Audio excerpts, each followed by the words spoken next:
states. Okay, so let's just have an overview of the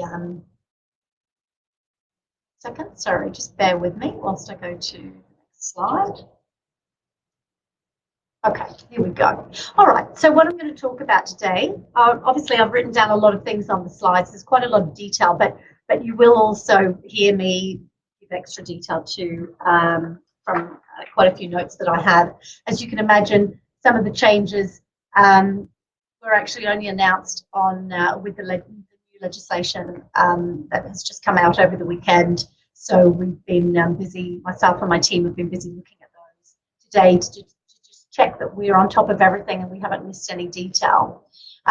So I'll give you as much detail as I can today, and I'm happy to take questions as we go along. Yeah, so any questions I'm happy to do so. I'll just give you a bit of an overview, and I can see I've done quite a few webinars before, so I'm happy to read the screen at the side and just take questions throughout. So yeah, so just to give you a little bit of an overview, what is regional migration? You probably know what that is, but I'm going to give you some more details about the definition of that. Main differences between the old and the new, and the different subclasses. What has stayed the same, the actual details of the visas, the 3-year graduate visa, and actually the 4-year graduate visa too. State and territory nomination, the new points test, skills assessments, what are they, what do they involve, the actual process to apply, and we'll do a couple of case studies, and then we'll have a question and answer session. But as I said, as I go through, I'm happy to take questions also. So whatever comes to your mind, please just ask. All right, fantastic. Okay, let's go to the next slide. All right, so what is regional migration? Well, it's basically visas for regional areas, and I'll define what those areas are. So it's anywhere outside Sydney, Melbourne, and Brisbane.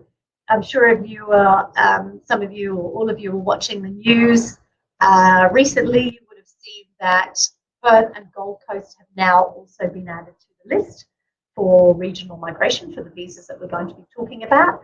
And regional areas now also include Wollongong and Newcastle. So very close to Sydney, not far at all. So that could be very useful to those of you. For example, I had a client today who's studying at the University of Wollongong, and so he will actually benefit from being able to apply for a 3-year graduate visa about soon. Oh, great! I can see there's more of you joining now, which is fantastic. Okay, so the other thing to notice and to note with regards to the program is some of you may or may not be aware that the way immigration works is it's basically it's a numbers game. There's a quota of places available for every migration program year, and it's the same as the tax year, so that goes from July to June each year. At the moment, there's 160,000 places available for permanent residents, but for regional migration, it's going to be offering 25,000 places in the skilled migration program. And what you'll find out shortly, if you don't know already, is that those places are actually for at this stage anyway, they are for temporary visas, because these visas that we're going to be talking about today are primarily provisional visas, then leading to permanent residence after 3 years. So that number, 25,000, was recently raised from 23,000 to 25,000, and I think that's significant. So the other thing to note is that the government has been talking about this a lot since they announced this earlier in the year in March, pre-elections, and they're now actually starting this program. So the other important thing to note about regional migration is not only the places that are available, but also that some of those places will actually be given to existing visa applications. So it's estimated that there's about 10,000 RSMS visas in the pipeline. So that's the old 187 visa, which I've mentioned here. So the new visas that we're talking about today are the 494. Mainly, these visas are what we're talking about today, the 494 and the 491. I will mention the 191 a little bit as well. But my primary focus is going to be on these two new visas that have just been announced. And so the 494 is replacing the 187, which was the previous RSMS, and that there are about 10,000 of those applications in process at the moment. So it's important to note that whilst the government has said that they will give priority to these new visas, they are also going to be using those numbers to actually finalise a lot of applications that are in the process at the moment. At least that's what we have been advised and led to believe. The other thing that's quite important, I think, and I'm preempting any questions. I know there's a question there at the side. I'll come to that in a moment. Is that Medicare will be provided for these visas, even though they are provisional visas or temporary visas, once the visas are granted. Okay, so it won't be when you're on a bridging visa, waiting for the visa, but it will be when the visa is granted. But given the fact that these visas are supposed to be prioritised, we would hope they will be granted quite quickly. Now, I've got a question at the moment. I'm under the Job Ready program. We'll be finishing January 2020. I'm still eligible to apply for the 190, or is it now changed for 3 years? Okay, so the 190 has not changed. That subclass has not changed, and that is still liable for state nomination. So the state has to nominate for that particular visa. You have to obtain the number of points and what have you. But I will talk about that in more detail soon, Sandra. So thanks for that question.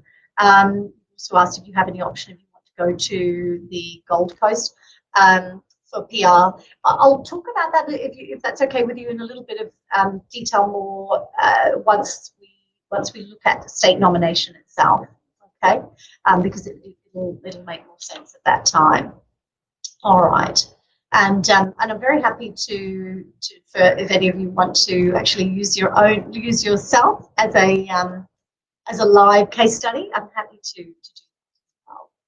That's what I normally do in seminars. All right, okay.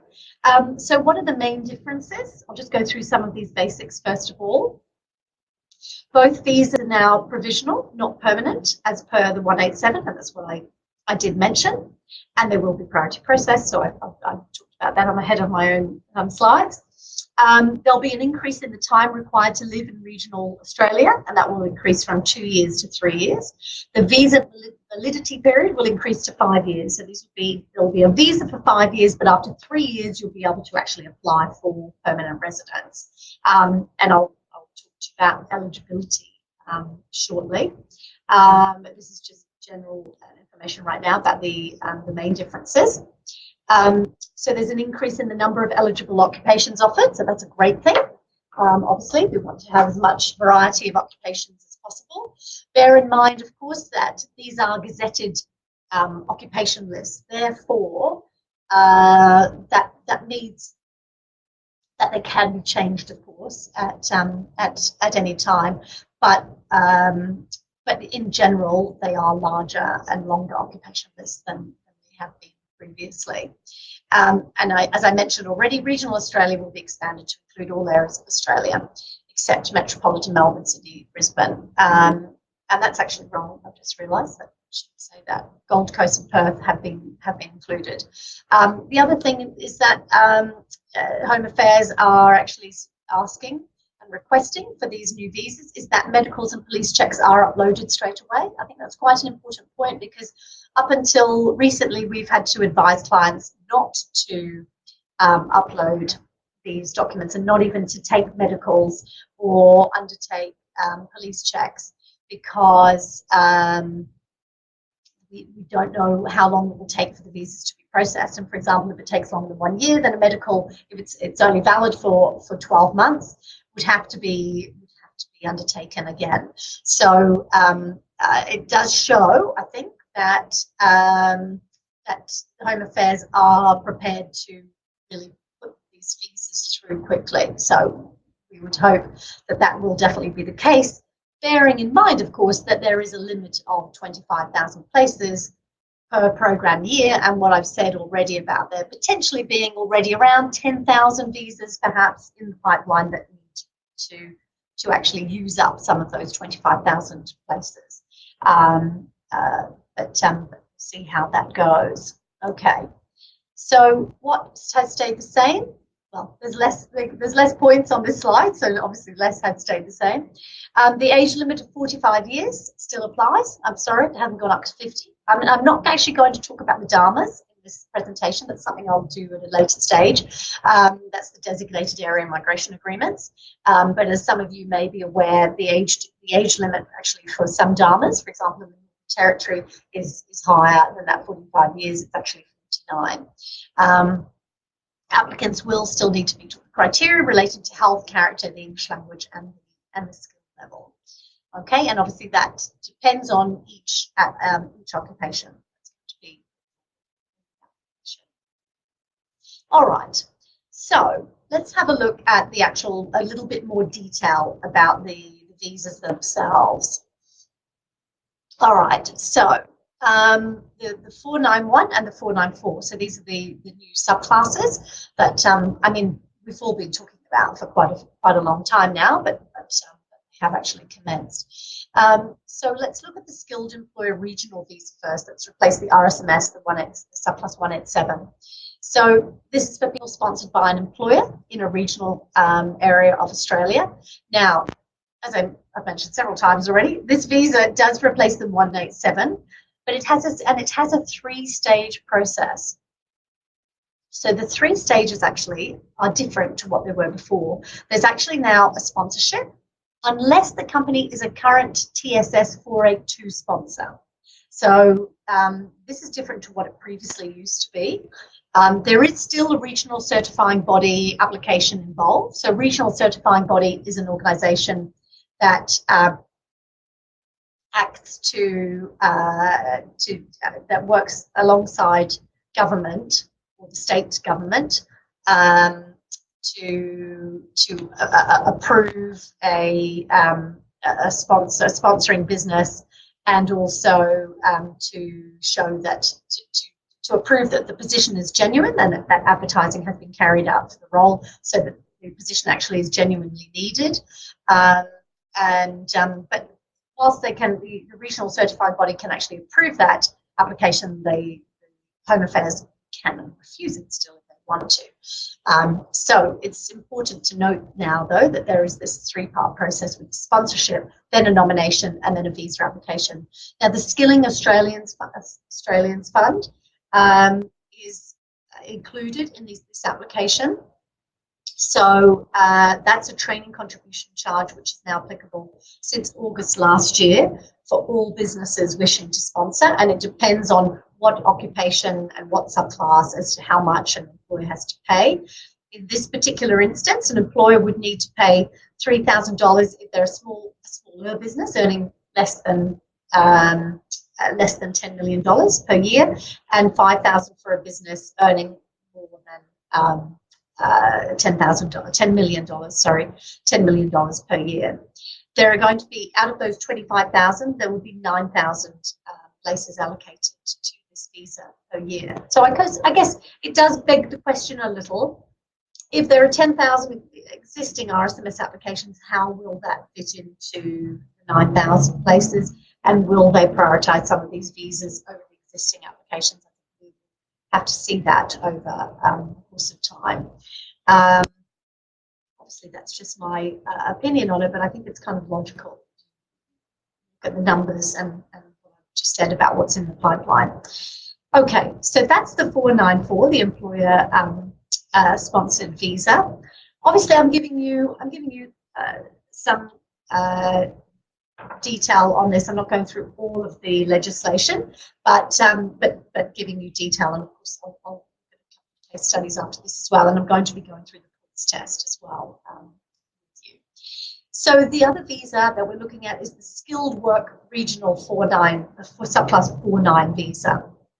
So the Skilled Work Regional visa is for people nominated by a state territory or government agency, or this can be for people who are nominated or sponsored by an eligible family member currently residing in a regional area.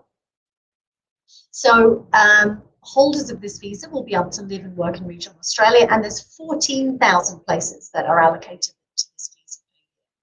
So we'll see exactly how that goes. Now, holders of these visas will be able to apply for permanent residence once they have satisfied the conditions of either of these provisional visas. So what exactly are those conditions? Now, obviously, we know there's a points test and there's a skill, and obviously, I think a lot of you know that already. For those of you who don't, there is a points test. This is a points test based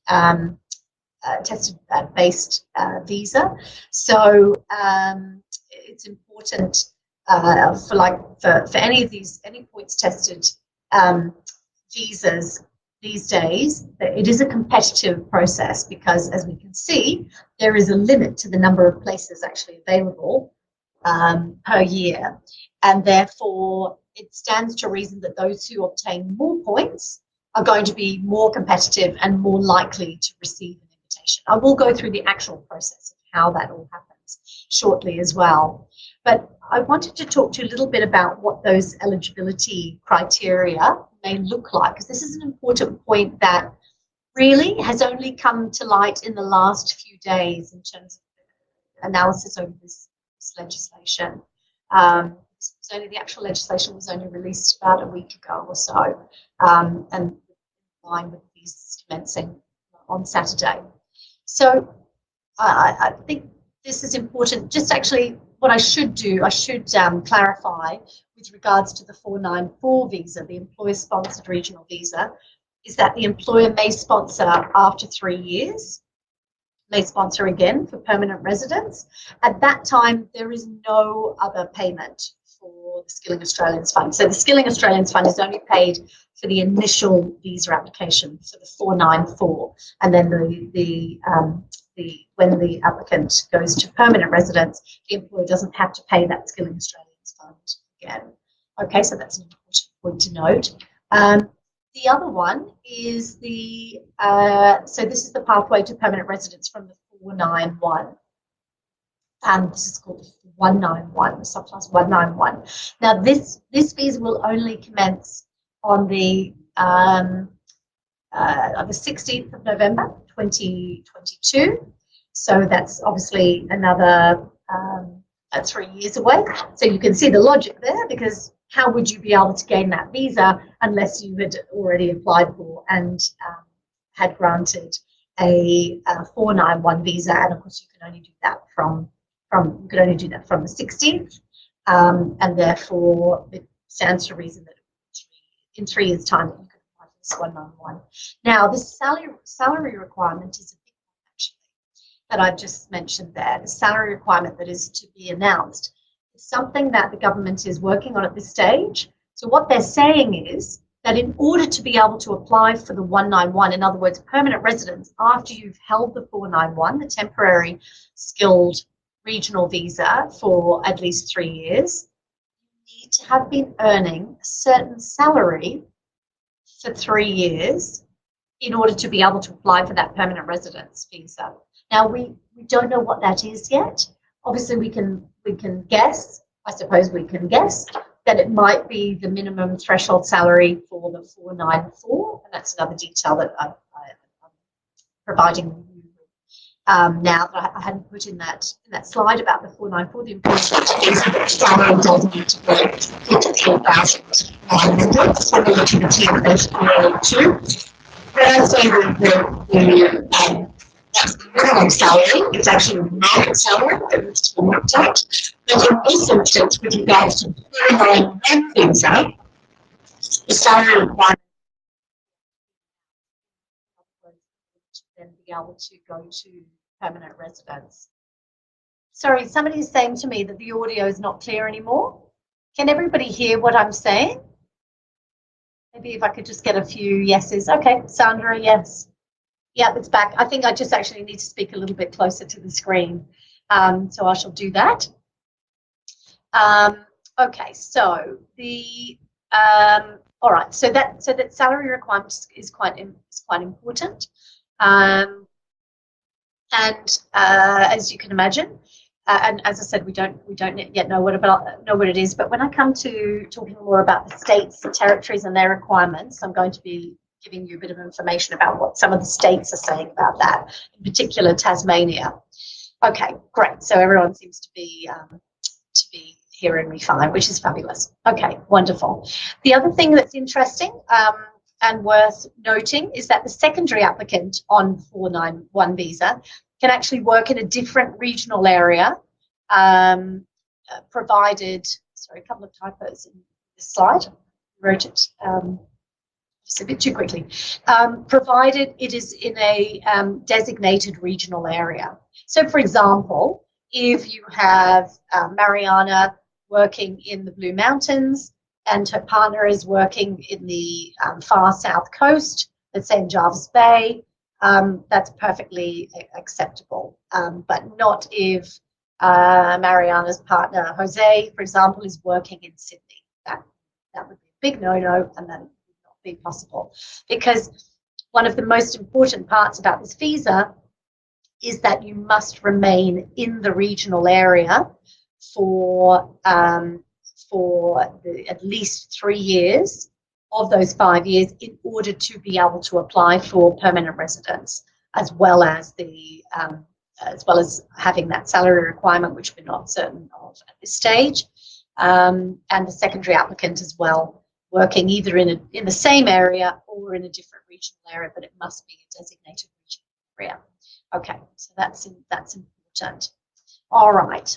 Okay, so let's have a look at a little bit at the. Okay, so before I come to the state or territory nominations and what the states are saying or not saying at this stage, I just wanted to talk a little bit about the post-study graduate 485 visa. So just to note that there are 2 types of 485 post-study graduate visas. I know a lot of you who are listening to this webinar at the moment are international students and are interested in what opportunities there are for international students studying in regional areas. I'll just quickly go to this question from Alejandro. Melanie, people granted with this visa are allowed to use public education. Okay.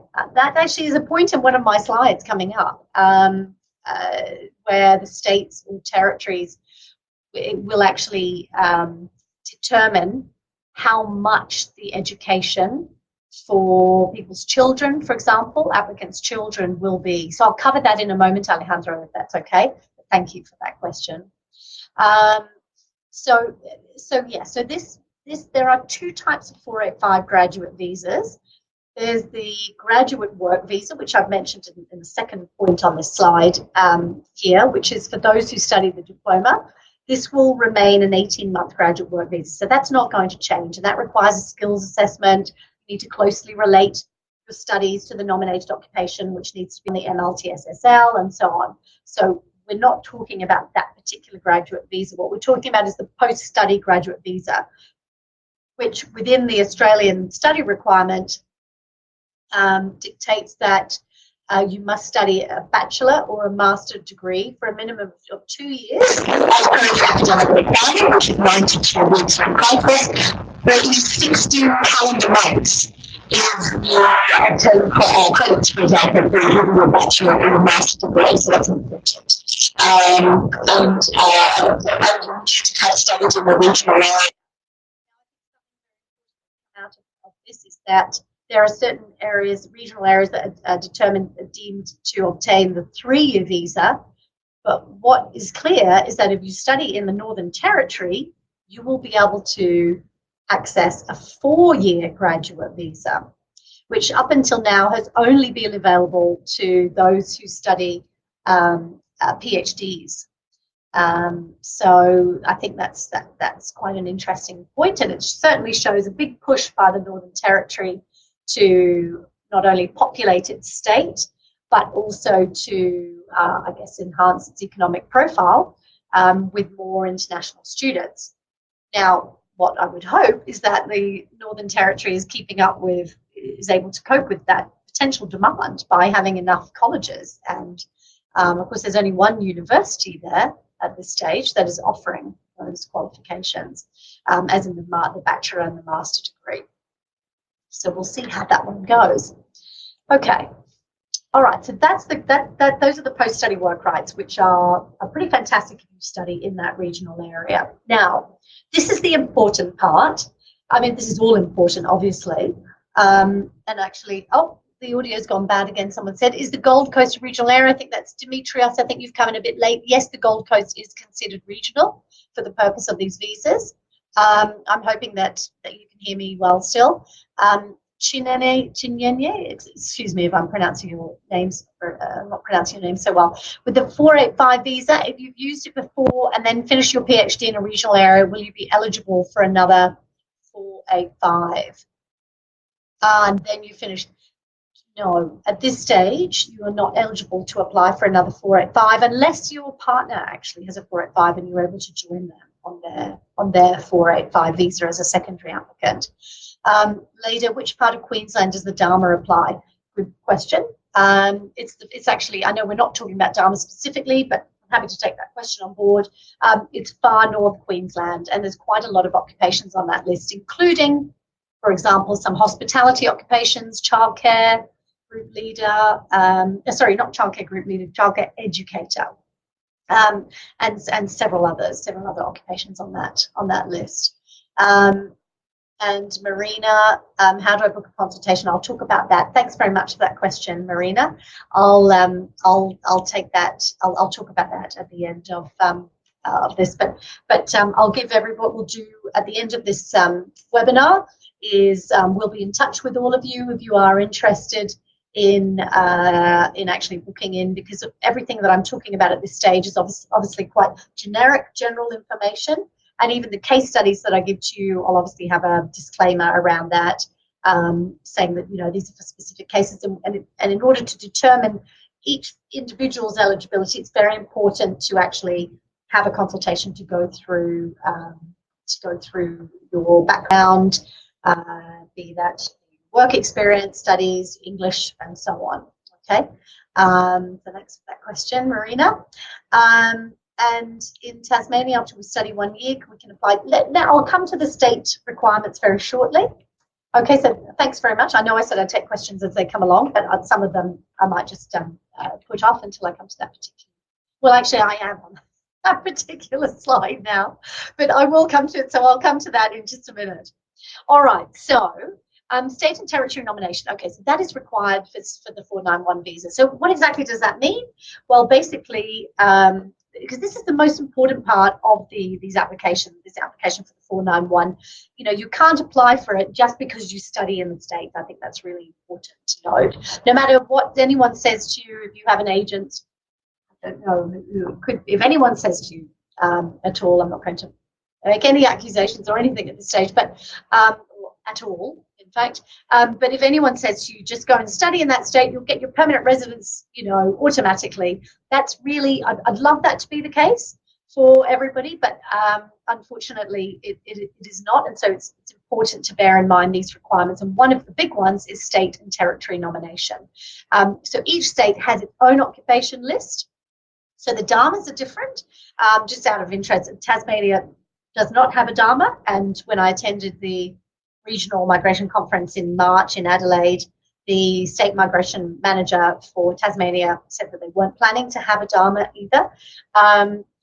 But each territory has its own requirements. Obviously, they have their own skills shortages in those areas, and so they speak to the federal government, and they have their own lists as a result of which occupations they need. And they have certain numbers allocated to each occupation also, as well as a number in total. So just to give you an overview of the states, this gives you more points. So when we come to the points test, you'll see exactly what that offers. The majority of states require you to either study there or live and work there for up to 12 months. For example, South Australia.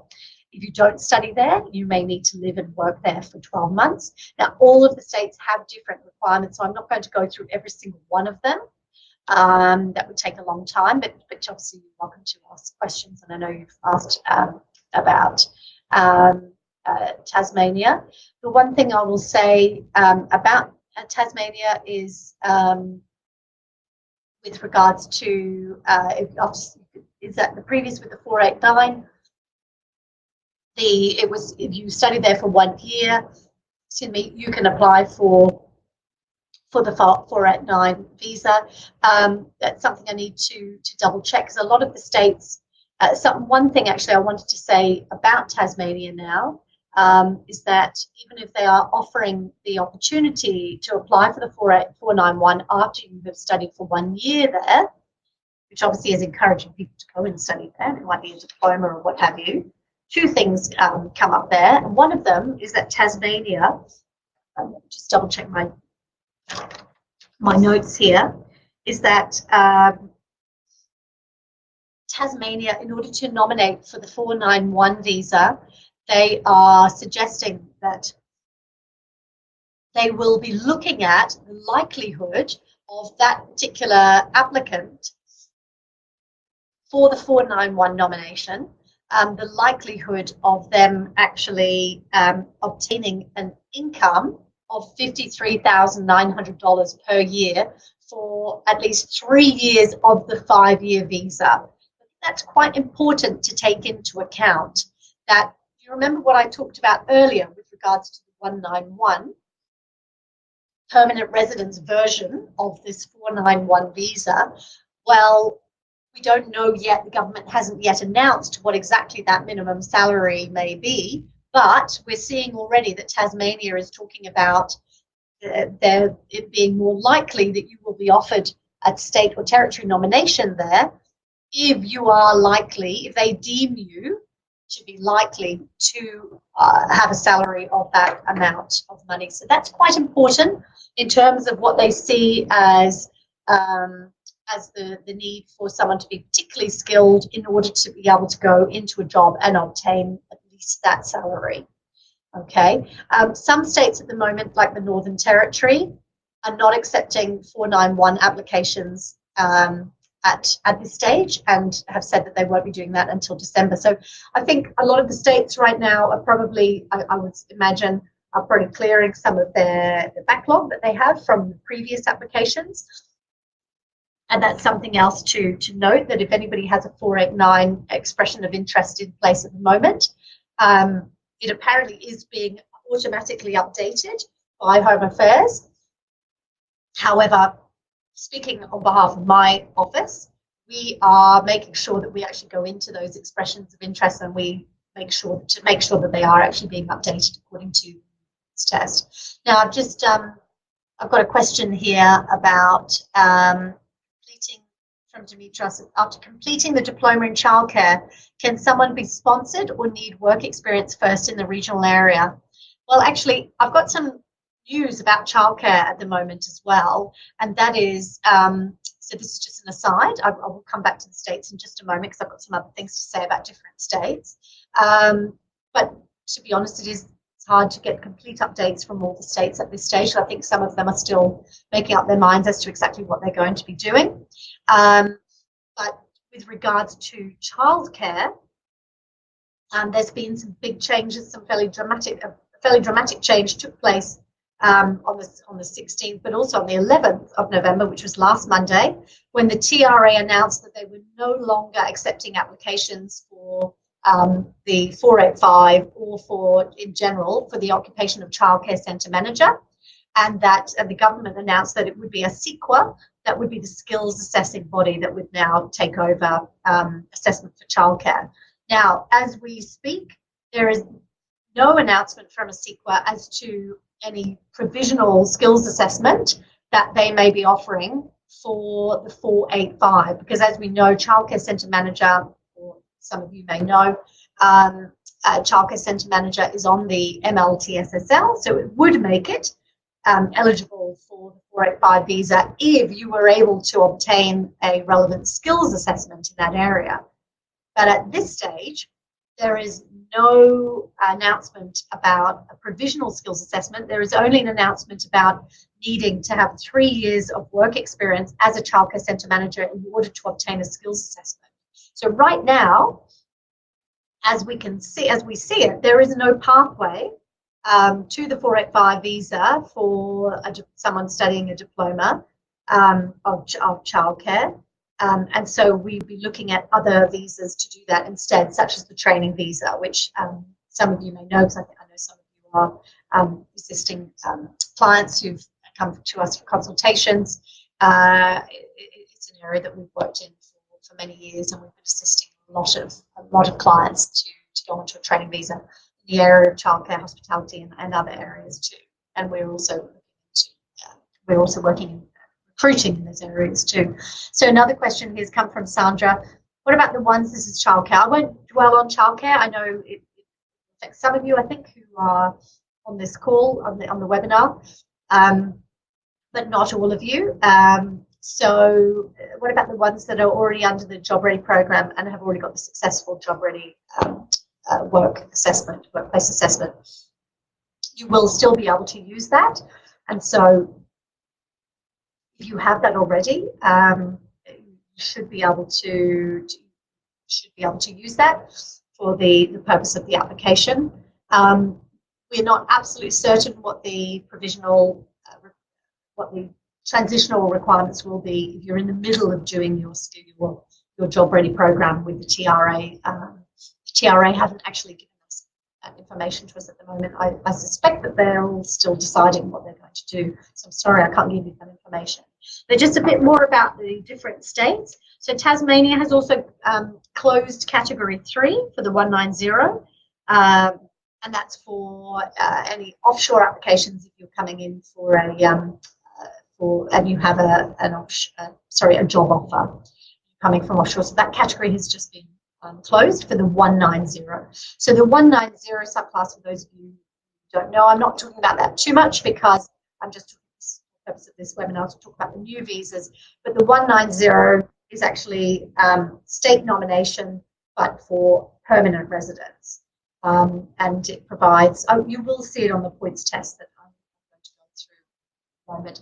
But just coming back to a question that I had earlier about schooling and what have you, because this visa is a temporary visa, if you want to study at university or you have children who need to go to primary or high school, you will still need to pay for that schooling. It will be less than as an international student. And the state governments themselves apparently will be deciding on those school fees. Okay, so this is not, I'm not talking about university fees, excuse me, but I'm talking about schooling fees for children, because I know some of you and some of our clients have children that need to go to school in those regional areas. All right, so I don't know what those costs are at this stage. As you can see, there's a lot that's still in process right now. So what I'm doing today is giving you as much as I know, and have been able to research prior to 5 o'clock this evening. So the points test. Now this is exciting because it gives you an opportunity to gain more points, including more points for regional skilled migration. All right, so let's have a look. Now, there'll be 10 points for specialist education qualifications. Let me just go back to my notes. That is for, now those specialist education qualifications will be for STEM, for qualifications in what's referred to as STEM. That's science, technology, engineering, and maths and mathematics. Okay, so anyone with qualifications in those, they will be able to receive 10 points. You would receive 10 points for, it was previously 5 points for an applicant with a skilled spouse or de facto partner. That is somebody under 45 with competent English. So that could be someone who's from the UK, for example, or New Zealand or Ireland, who's deemed to have competent English without having to do the IELTS. If they're not a passport holder of those countries, or Canada or the US, then your partner would need to have IELTS 6 or the equivalent PTE in all bands, and a suitable skills assessment with an occupation that's on the MLTSSL.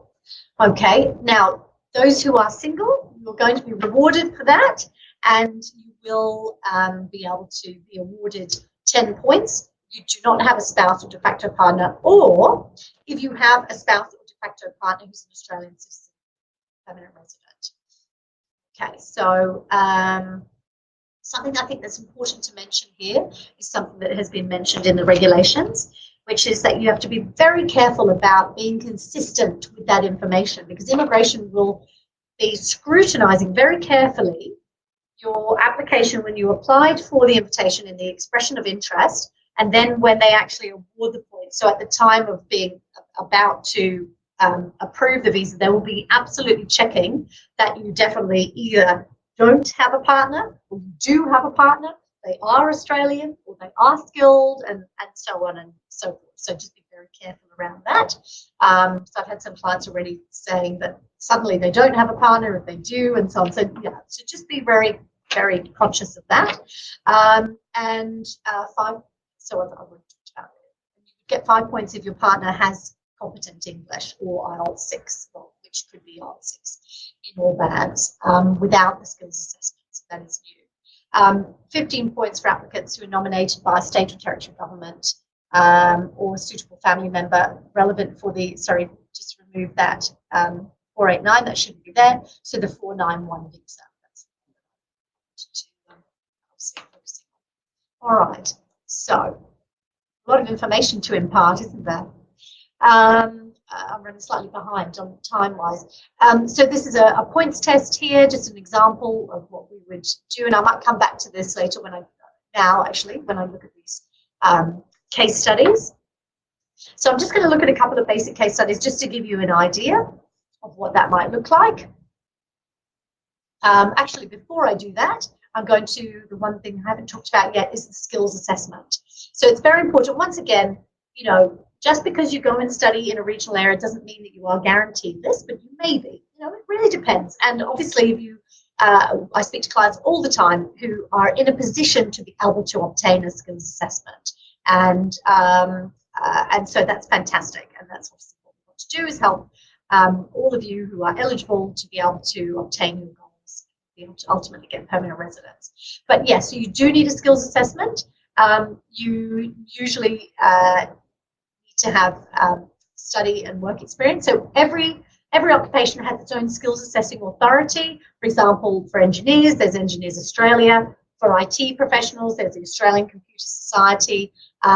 For marketing specialists, for example, there's VetAssess. And VetAssess is an example where they require study and relevant work experience for 1 year in the last 5 years, depending on the studies and so on. I mean, it's all complicated, case by case. But as I said, you know, just studying the area doesn't guarantee the visa, but you have to look carefully at your background, and that's something that we do as part of our process when we analyse a client's case. So let's come to finalise the process of the application, and then we'll do a case study. I've got a question from Sandy. If you have an Australian partner, do you also get an additional 5 points for them being competent in English? Wouldn't that be fantastic? Then you'd get 15 points. No, but unfortunately that's not the case. You get the 10 points for them being Australian. And some people would say, well, why are you applying for a partner visa? Well, obviously, actually the partner visas may change in the future to be slightly more complex. But also I have a lot of clients who want to do this independently themselves, and so that's the opportunity to do that. So the process, you can see it, I've pretty much written it out there. You need to do the skills assessment. You need to ensure your occupation is on the state list, meet the state requirements, you know, whether that's having studied there or working there for 6 months or having a job offer there. You need to do an expression of interest, have a lodge a state nomination application, receive an invitation. Having received the invitation from the state, also receive the invitation then from Home Affairs, and then apply for the visa and obtain the Bridging Visa A. And work rights will be attached automatically to all BVAs for these new visas, the 494 and the 491. All right, so I'm really very specifically talking about the 491. Obviously, we want to talk about this particular application.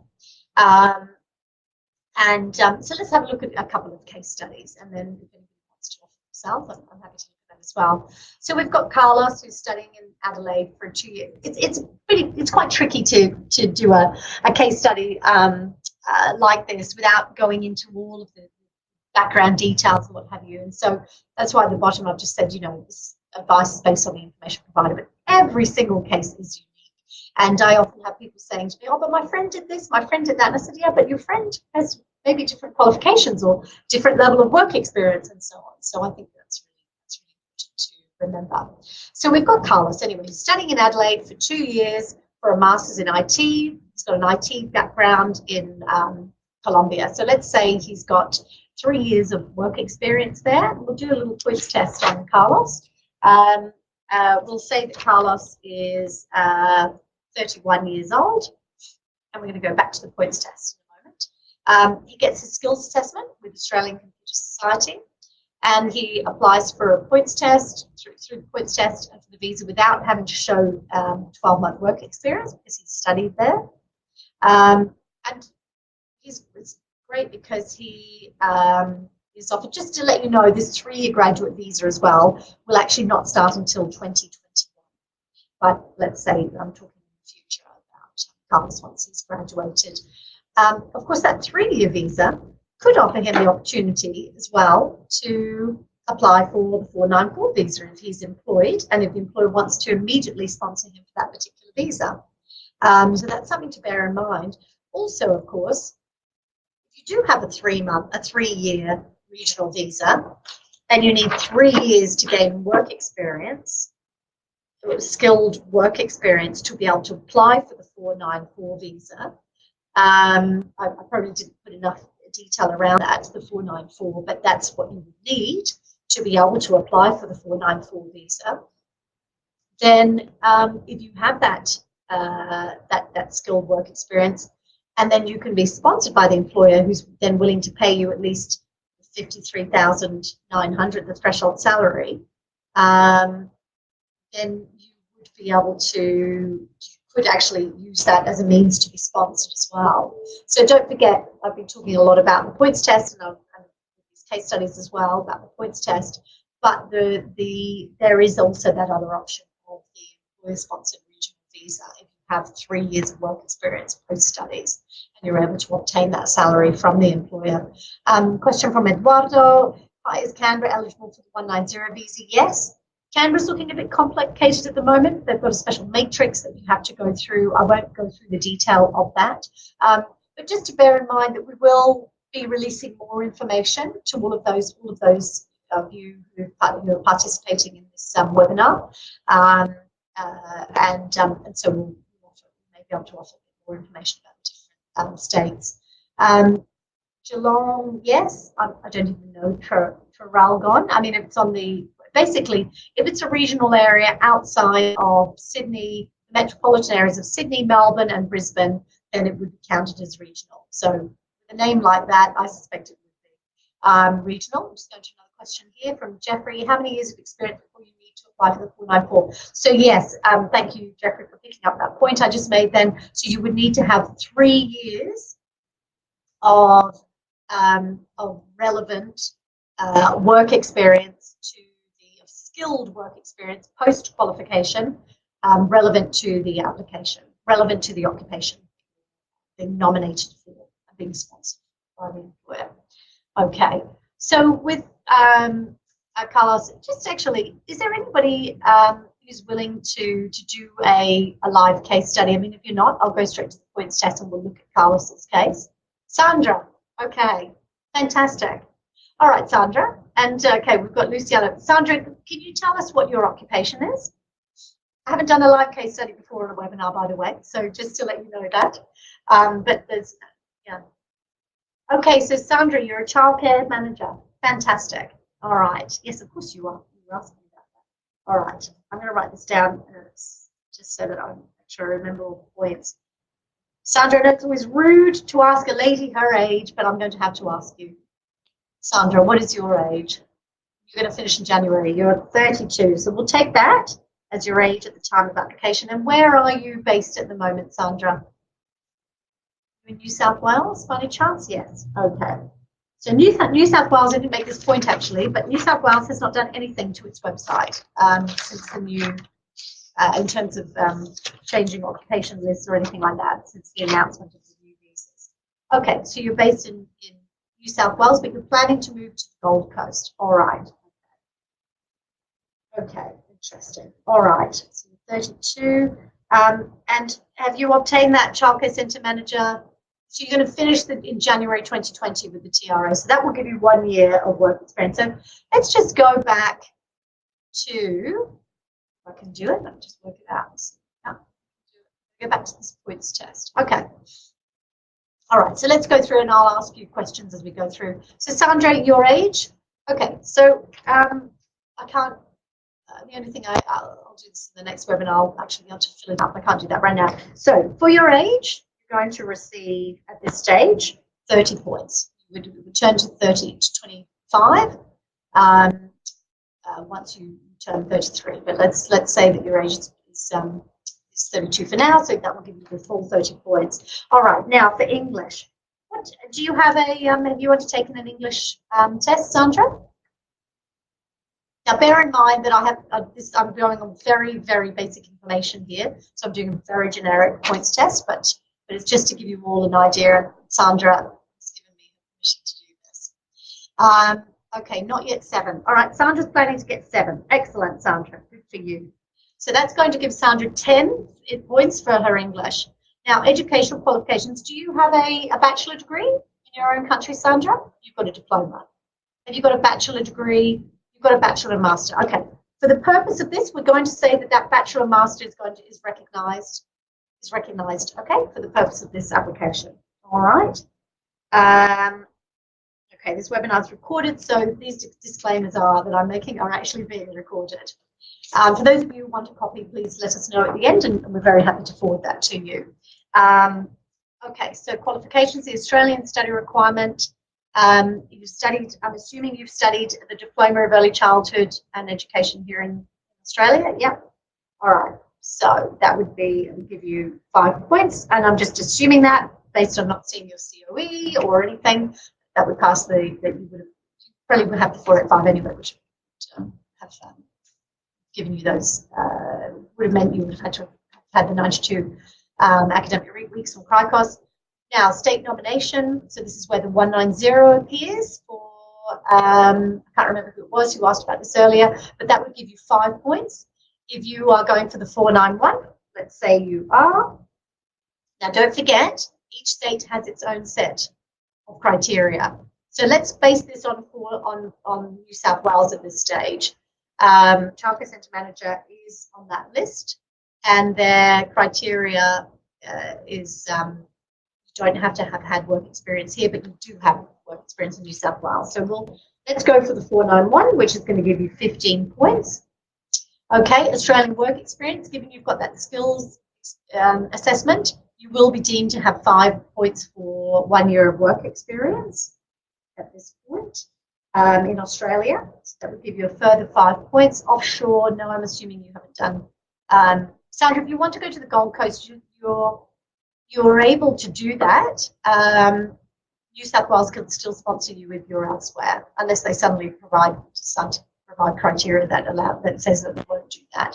But at this stage, they will. Community language, that's the translation, the test that you would have to do to translate from English into your own language. It's on the list as a community language. A lot of people are saying it's very difficult, it's quite expensive, so we might not award points at this stage for that. Partner skills, sounds like you're going to with your husband. Is your husband Australian, or is he from France also? Does he have 6 bands? What's his occupation? I know you're typing furiously. Oh, another question. I was thinking if I apply for 190, I need to stay here for 2 years. If I apply for 190, I need to stay here for 2 years. But that's the other, yes, if you apply for the 190 and that's from New South Wales, you would, yes, you need to apply for it. But that's once the visa is granted. So, I mean, you could go to the Gold Coast, but the thing is you may have to come back. And it's the same if you applied for the 491 and New South Wales gave you the 491, you'd have to go to a regional area that offers that and stay there for at least 3 years. So I'm basing that on that. And your husband is from France, no English at this stage. All right, so then we won't be able to look at points for that, and you haven't studied in a regional area. So based on those points, we're looking at, and I'm looking at this with 491, those extra 15 points. So we're looking at 30, 40, 55, 60, 75, 80. That's what I've just calculated on the spot. And so that would be for the 491. Obviously, if you were to do the 190, then you'd be looking at 70 points. As I mentioned earlier, this is a competitive process. There aren't so many places available. Childcare Centre Manager is actually limited on the New South Wales list, so you might want to look at as possible. So that gives everyone an idea of, that was a live test. Now, I've really been I've kind of gone over time here. I did have another case study here, but yeah, you're very welcome, Sandra. But this is just to give you a few examples of Luciana. We did have Luciana. Oh my goodness, there was a Luciana who actually wanted to do a case study, I think. Am I right? Luciana, where are you? Jeffrey wants to do, yes, okay. Sorry, Jeffrey, you've been, okay, Luciana. So I'm assuming I've just put Luciana studied the Bachelor of Hospitality in Sydney, then moved to Darwin. Just to show you that, this is a possibility. Luciana's gained 1 year. I'll come to you in just a second, the real Luciana. But this one, yeah, so gaining 1 year of work experience. Obviously, these are all hypothetical, these cases, and often this is based on somebody who's got previous work experience as well to be able to be employed in this type of position, okay? Sorry, I would love to do case studies for all of you. Time is not going to permit. Luciana, what is your background? If you're a childcare centre manager, I might actually have to do somebody else, but tell me. What is your background? I'm meaning occupation, studies, etc. Oh my goodness, childcare centre manager. Sorry, Luciana. I think we might go to Jeffrey. Sorry, Luciana, but yeah, I just think that we've already done that one. So Jeffrey. And then we'll dietitian. Okay. Oh my gosh, you just picked one that I'm going to have to research. I'm sorry. It's just one of those occupations that doesn't spring readily to mind. David, now in Adelaide. Okay. Oh my goodness. Okay. Of course, I should have said that case studies, it depends on the occupation. Yeah, I should have prefaced that with needing to check some of these things first. David is sorry, Jeffrey. I'll have a look at that. I can look at that separately afterwards. We've got an engineer, David. Whereabouts are you located at the moment, David? Jeffrey's been working for 2 months. Actually, should be on a supplementary list. It probably is in South Australia. I would just want to double check that. And we've got one who's got a commercial cookery. Yeah, I think I'll just do, I think the next webinar we'll just do case studies only. David, you're in Sydney at the moment. And then we've got Alex who's in Adelaide. Okay, Alex, I think actually your case I looked at, I was kind of thinking about it earlier when I looked at the case study for IT in South Australia. And got civil engineer. I will come back to these case studies because I can see there's a big rush and everyone wants to do theirs. We've got Andrina, a marketer currently doing a master in business project management. Okay, oh my goodness, I'm getting lost here. We've got David and Sydney, and we've already done New South Wales. Alex, I might just do your case. You're in Adelaide. And Krish, I've just seen yours. Alex, can you give us some details? So, what's your occupation? She says, I kind of know what this is. All right, Alex. Project manager. That's an ICT project manager, which is on the South Australia list. And you're studying there at the moment, is that right? I think you're doing a master's degree there. Would I be correct? Master in Global Project Management. Okay, and I think that's a 2-year master degree. Is that right? And you've studied for at least 12 months in Adelaide. Because Adelaide has in South Australia, if you study there, if you studied 1 year in a master degree in New South Wales, for example, and then 1 year in South Australia, you can actually be exempt from certain requirements for state nomination. All right. Okay.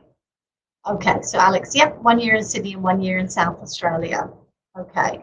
And Alex, how are you doing? And what about your age at this point?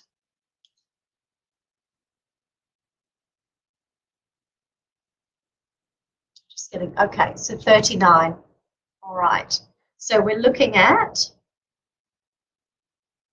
okay, we might go back to the points test.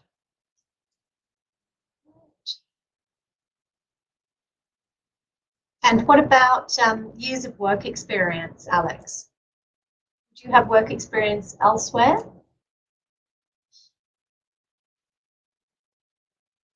Just get the points test up. Okay, so we can see for age, Alex would be, okay, so Alex has got 7 years. Again, this is going to be quite generic without knowing all the specifics of it, because IT can be pretty tricky, and Australian Computer Society can also be quite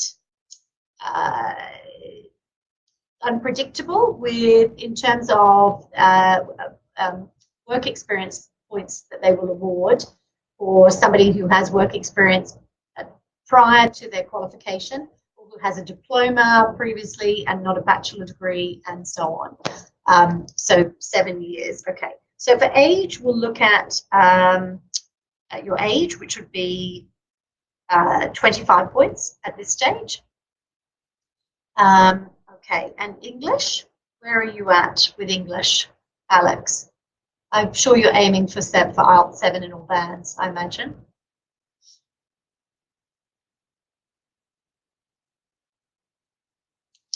And based on South Australia and ICT project manager and the requirements there being, okay, so Alex, 6.5 overall, okay. So at the moment, as you know, that would be, you wouldn't get any points for your English. So if you obtained English, you obtained IELTS 7 in all bands, you'd be able to get 10 points for that. For your qualifications from overseas, you would have a bachelor degree before you did a master degree here. So you'd get, assuming that is recognised in Australia, okay, I'm obviously making assumptions with these case studies, that would be 15 points. For the Australian study requirement, after 2 years of studies in Australia, you'll obtain 5 points. Now, for state nomination for South Australia, we would be looking at, let's say we're looking at the 15 points for the 491. Australian work experience. Would you have any Australian work experience whilst you've been studying here, Alex? Or would you have offshore work experience? Oh, you've told me you've got offshore, actually. Not in, okay, so Alex, at this stage in Australia, not in your field, but you have got offshore. Now, assuming, because offshore work experience, you have to look at in the last 10 years. So it could be up to between 5 and 7 years would gain 10 points. If it's 8 to 10 years, then that would be 15 points. But it can be tricky if you've studied here because you may have lost some experience in the last 10 years. So offshore, you're looking, let's say that you've got those 10 points. And we're talking about this post-qualification, okay? I don't know exactly about your case, so we're obviously looking at the potential of you obtaining 10 points. All right. So again, I keep stressing this. I'm doing these as generic case studies. These are not necessarily precise, even for the person that I'm doing these for, because I don't know the exact detail about their background, when they obtain their qualification and work experience and so on. All right. So offshore points, we'll look at 10 points. Community language, let's just keep that one in brackets because it is quite tricky, and I think it's preferable for people to work on their English rather than Minati if they have to focus on one or the other. Partner skills, Alex, in that regard, you would have a partner? I think you do. And so we need to have a look at your partner. And if your partner is not Australian, if your partner has, she studied childcare. So if she has the occupation, the skills assessment as a childcare centre manager, then that would be great. But if not, she would need to have IELTS 6 in all bands in order to gain 5 points. Let's just say that she's getting 5 points. Okay. From Colombia. Yeah. Okay. All right. So, okay. All right. So let's just add those points up. Now we can add them up based on no IELTS, as in IELTS 6 and not 7. And let's just have a look at that based on the 491. Okay.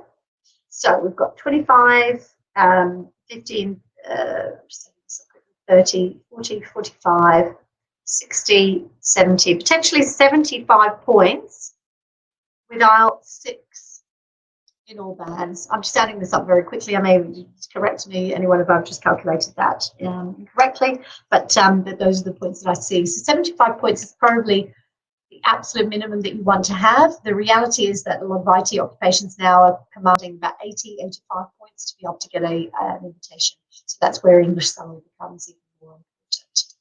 Okay. So, all right, fantastic. Thank you very much, Alex, for providing us with that case study.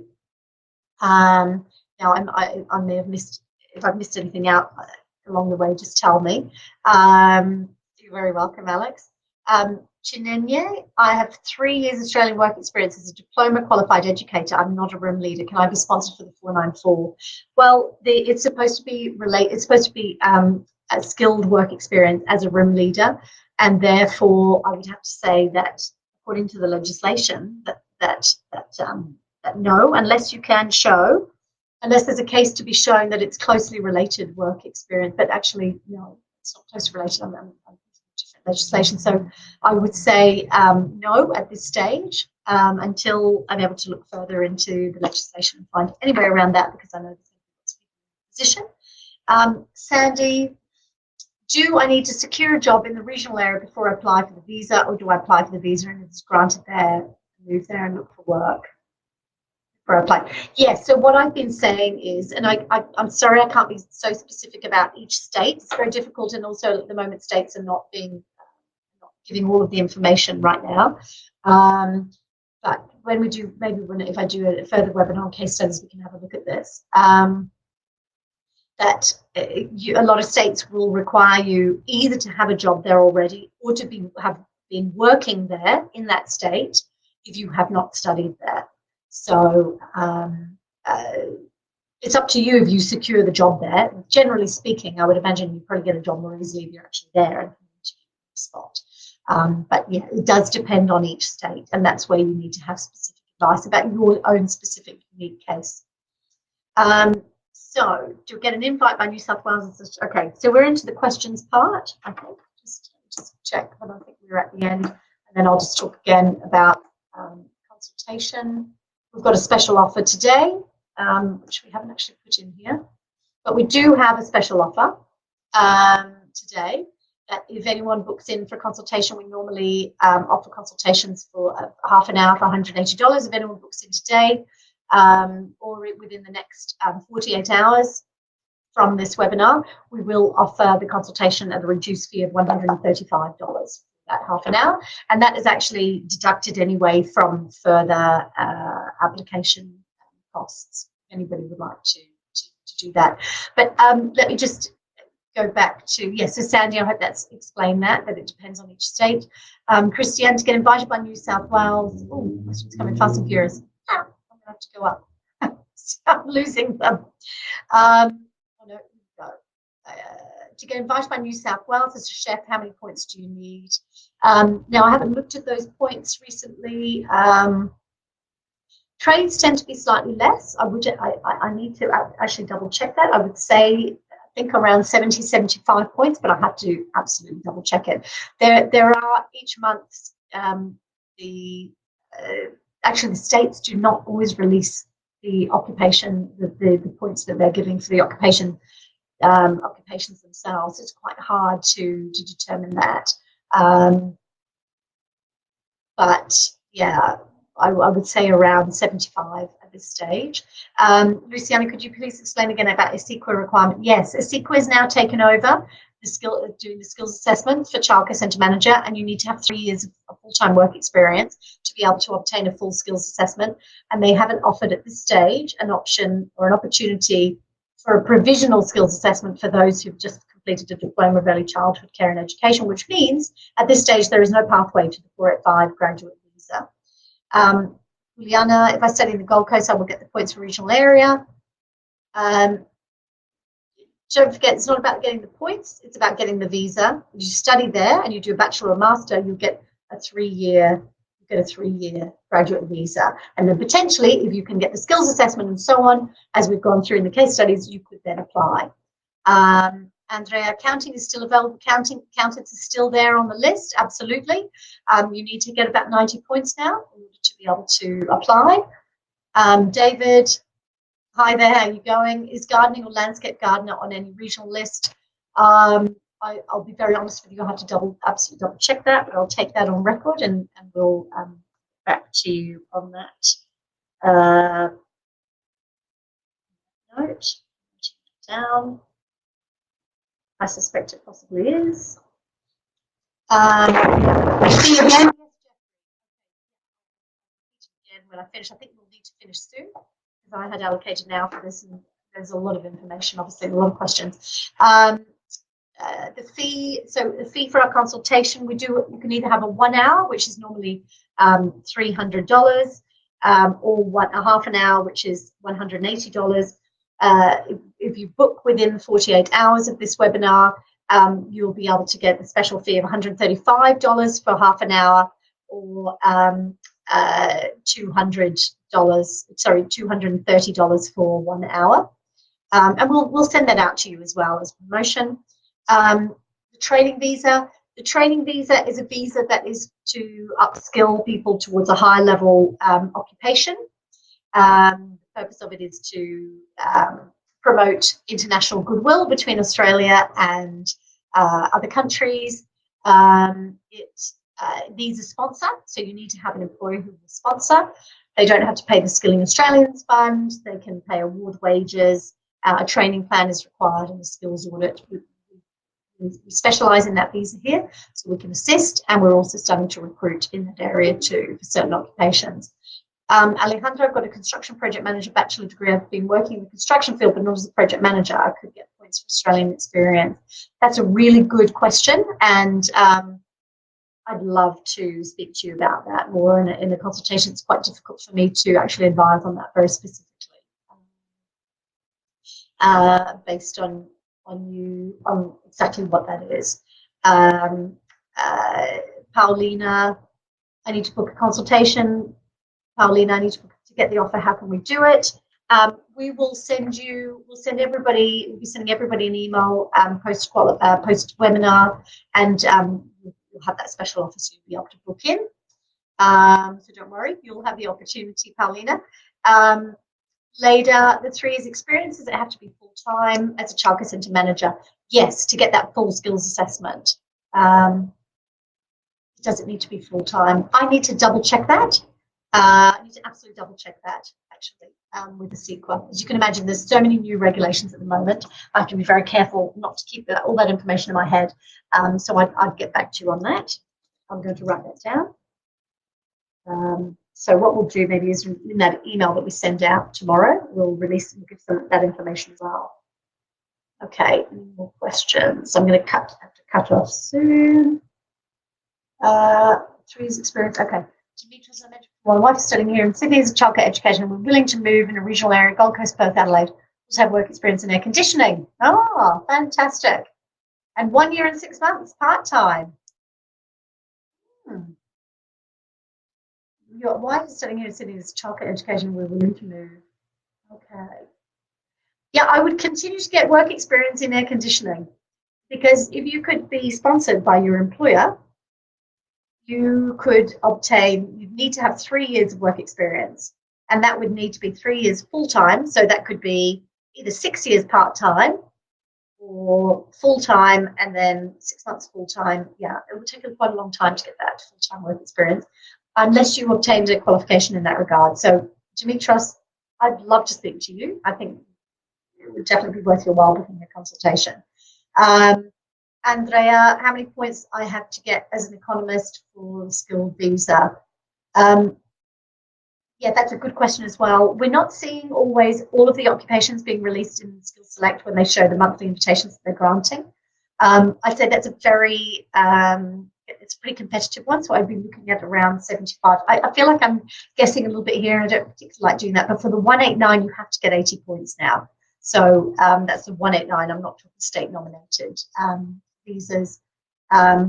Okay, I think I'm going to finish here. I think it's been great. Thanks very much, everybody, for your participation. We'll definitely be looking at doing more of these in the future. We'll be offering you that the special offer for consultations, and yeah, and I hope that we can help as many of you as possible in the future, because you know a lot of you have these skills and studies here in Australia and already living and working here and make great candidates for Australia. All right, fantastic. Thank you so much, everybody. I'm going to stop the webinar now, and we will be in touch. Have a fantastic evening. Bye, everybody. Bye-bye.